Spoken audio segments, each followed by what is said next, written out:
Hey everybody, hope you're doing good.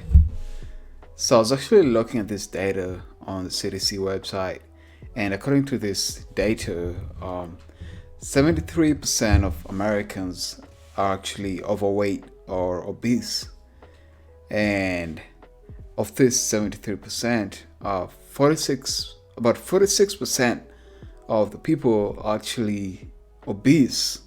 So so more than three quarter of the nation is already overweight, but there's also about 46% of the nation that's not only overweight but also obese. Remember, obese is when you actually gain so much weight that you not only become overweight, but you also become, obese, basically. I mean, I don't think I need to explain that more. But anyway, now there was also another interesting data that went up with this that went on with this not went on but that was coupled with this data, and according to this other data, you are more likely than not to be obese or overweight if you are of a low social income. If you're not earning a lot of money, you're more likely to be obese than not. And this is interesting, you know what I mean? Because you might think that somebody who doesn't have a lot of money would have a harder time having access to a lot of food, or food that's high in calories. But to this, in America, it's actually more of the opposite. Just like the data just like the data states. You know what I mean? Poor people are actually more obese and more overweight than richer people, despite the fact that poor people. I mean, when you think about poverty and products, or like tangible goods, you think of it as an inversely proportional kind of like graph. You know what I mean, the less somebody has, the less money somebody has, or the less of a social income an individual is, the less likely they are to get access to certain goods. But this doesn't apply to food, and I just want to explain this a little bit. Now, to understand why poor people are getting fatter, you actually have to understand the kinds of food that different people consume. You have to understand that all not food is created equally, or manufactured equally in this case.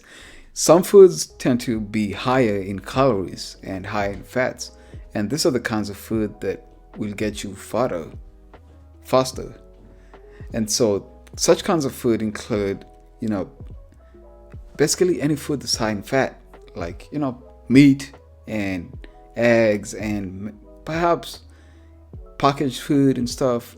And yeah, and so you might ask yourself, then why is it that poor people have access to all this highly processed foods that are high in fat? Shouldn't they cost more? And really, in America, the answer to that is no. And yeah, basically, I want to explain that a little bit more. You see, in America is so advanced. One thing about America is that it has a very advanced system of infrastructure. It has a very advanced transport infrastructure. And basically, this includes the roads. They have great roads, great railways and great waterways. They also have a very great river that literally goes through the nation, called the Mississippi. And this river actually acts like a very important waterway that, goods can be moved upstream or downstream throughout the nation. Upstream or downstream, basically any kind of good. And remember, the whole river is like, pretty much the whole of the river is navigable. So this kind of like gives it a very big advantage. But the biggest advantage, of course, is the interstate highways. America has this great system of highways, this long, like 40,000-mile long roads that pretty much cover the whole nation. It just links up the whole nation. And it kind of like makes it so much easier for people and goods to move throughout the nation. I mean, and so yeah, Now, I don't want to turn this into a geography, or like a political kind of story, but the reason why I was explaining this is so that you understand why the food is so much cheaper in the in the first place. Because remember, when you're manufacturing something, one of the factors that goes into reducing the cost one of the factors that contributes to the cost of a good or a service getting high is transport. And so food in America is so much easy to transport because they have amazing roads. So you can pretty much get food from one place of the country to another easily in one day using a truck or semi as they call them here on the interstate. So you can move goods from Arizona to like New York in 2 days, which is really fast compared to a lot of other countries. Now, like where I'm from, the roads are not much, they're not good. A lot of the roads are actually marrum and it's just dirt roads. And the thing about dirt roads is that it's much more susceptible to weather conditions. So when it gets rainy, you're not able to move a lot of food around, and this kind of like, and so a lot of food gets spoiled on the way. So maybe if you're carrying bananas or cabbages back there, before you, if it rains too much, then you're not gonna be able to get this food or these goods to the market in time. So a lot of it gets spoiled on the way, and so this kind of increases the cost of these items or these goods. But that's not, like I said, that's not the case in America because they have amazing transport infrastructure, and this is part of the reason why certain foods are super cheap, like meat and eggs. These are the things that you can store, that you can transport on trucks. And remember, these trucks actually refrigerated, and so most food doesn't get spoiled fast. Like I said, like meat and eggs and like meat products and all this processed food. Most of it is just so much easier to transport. And another reason why these foods are so easy to store is that most processed food are actually high in sodium. And so sodium is a very good preservative because it dehydrates the food that you're transporting or that you're trying to store. And so by dehydrating this food, it actually discourages the growth of bacteria. And this is one of the reasons why when you look at a lot of canned foods, like canned beans, you'll find that they're super high in sodium. And this is part of the reason why it's so much cheaper this is why part of the reason why canned food is so cheap. They have pretty much a limited shelf life, and this kind of brings the cost down significantly. And yeah, and so this is another reason why it's so much easier, it's so much cheaper for people to get processed food, for poor people, for most people in America at least, to get access to this processed food. And yeah, now you might be asking, okay, but if everybody has access to processed food, then why is it that poorer people are actually more likely to eat them? You see, the other thing is, apart from processed food, there's actually like the good food, the fresh fruits and the fresh vegetables. The thing with fresh fruits and fresh vegetables is that it's unlike processed food or unlike meat and eggs. It's so much harder to transport fresh fruits and vegetables because unlike eggs and meats, you can't really store them in a freezer, or you can't put sodium in them to preserve them. And so a lot of the vegetables and fruits get spoiled so quick. And so pretty much the only way you can get fresh fruits and fresh vegetables from the consumer, or from the farm to the consumers, is by just transporting it as fast as possible.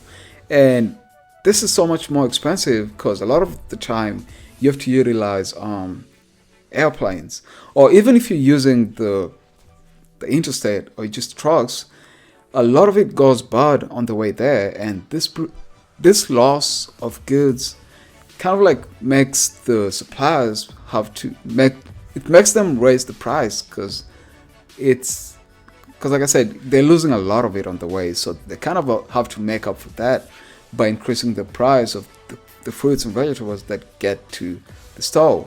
And so when it gets to the store, you get this two compartments of the store, right? You have this highly processed food that's really cheap, and on the other hand, you have these fresh vegetables and fresh fruits, and basically just fresh food that's so much healthier on the other part. But that this fresh food is so much more expensive, and so as a poor person, not as a poor person, as somebody who's of a lower socially, who's on a lower level income, you really want to stretch your dollar, right? Perhaps you're earning $2,000, which is not a lot in the United States. For those who are wondering, perhaps you earn $2,000 a month, and you have two kids, and your rent is $1,000, and your expenses for the kids is like another $1,000. Your priority wouldn't really be to get the healthiest food, and so you're really gonna have to go to the highly processed food aisles where you'll get these cheaper foods. But then the thing about these cheaper highly processed foods is that they're super high in like all this nasty stuff like saturated fat, and like sodium, as well as sugars. And these are some of the kinds of foods. These are the types of stuff that makes you fat. I mean, sugar and fat basically just they make you store. I mean, they're high in calories, so they make you fatter. Literally, I mean, there's no way to simplify that.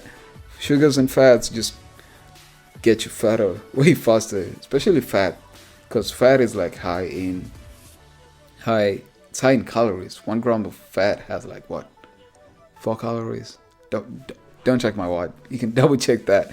And sugar too. I mean, excess sugar always gets stored as fat. So that's the other thing. These two items are just bad.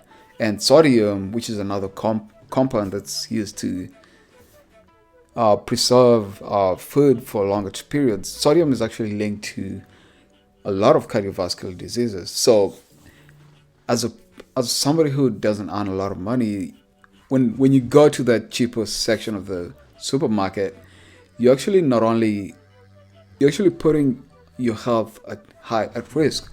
And here's another thing: apart from the cost, another reason why I think poorer Americans are actually getting fatter is basically just the lack of education, or like the lack of knowledge about this, the impacts of eating, basically a lack of knowledge on nutrition.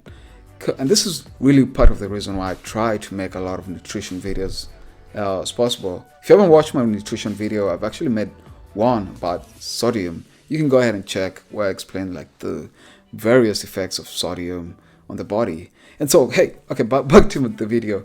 And so, since a lot of poorer people, or like poorer Americans, are usually not very educated, they really don't know the impacts of eating these kinds of food that are high in sodium and fat and sugars.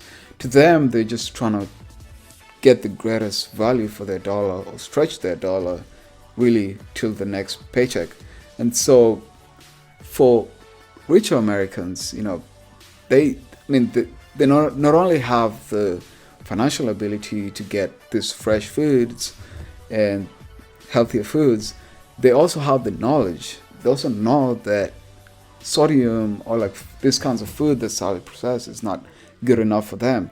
And that's part of the reason why when you go to a store that serves healthier kinds of food, you tend to find more wealthier people there.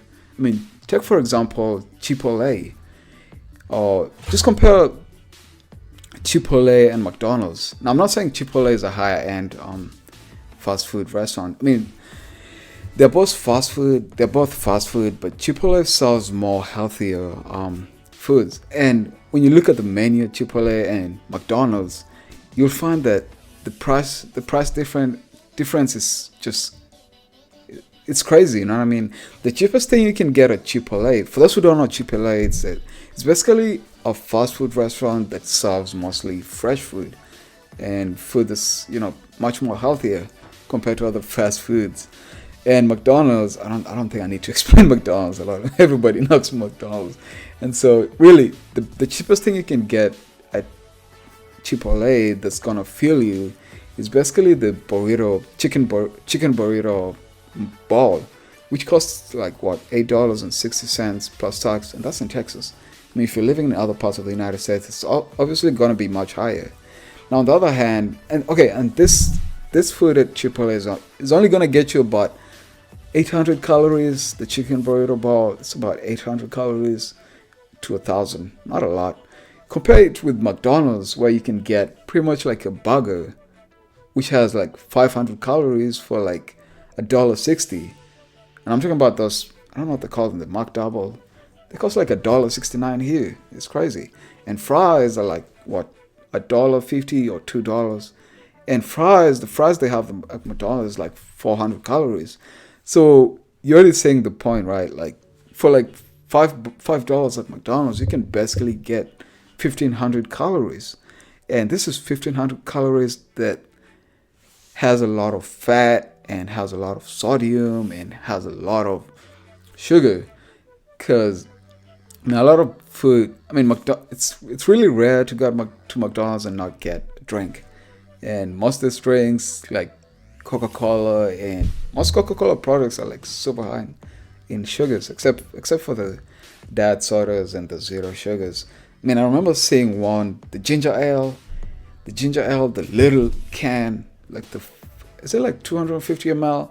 That thing has 69 grams of sugar, which is crazy. 69 grams of sugar on like a small can. And some people really drink like a whole big cup of it. And so, yeah, and it's really cheap, which is crazy. And so this is, in my opinion, why a lot of people are getting fat. And why a lot of people who are getting fat are like the poorer people, the people who are not high income fellas. Like low income people are like actually getting fat at a very high rate than richer people. Yeah, I really hope I made my point. Like I said, part of the reason is the cost. The cost to get processed food is just, the cost difference between processed food and fresh food is just so different. And so a lot of people just choose to go with processed food because it's cheaper. And yeah, and the other thing is education. A lot of lower income people are not well educated about nutrition and the impacts of the kind of food that they eat. And so they just go ahead and eat food that's highly processed without the knowledge that this kind of food is dangerous for their health. While on the other hand, richer people are more educated and they're more likely to know the impacts of this kinds of food to their health. And yeah, I think that's it. As usual, if you want to see more of my videos, you can go ahead and leave a like. You can also share it with your friends and subscribe if you're watching on YouTube. And I think that's it. Until next time, peace.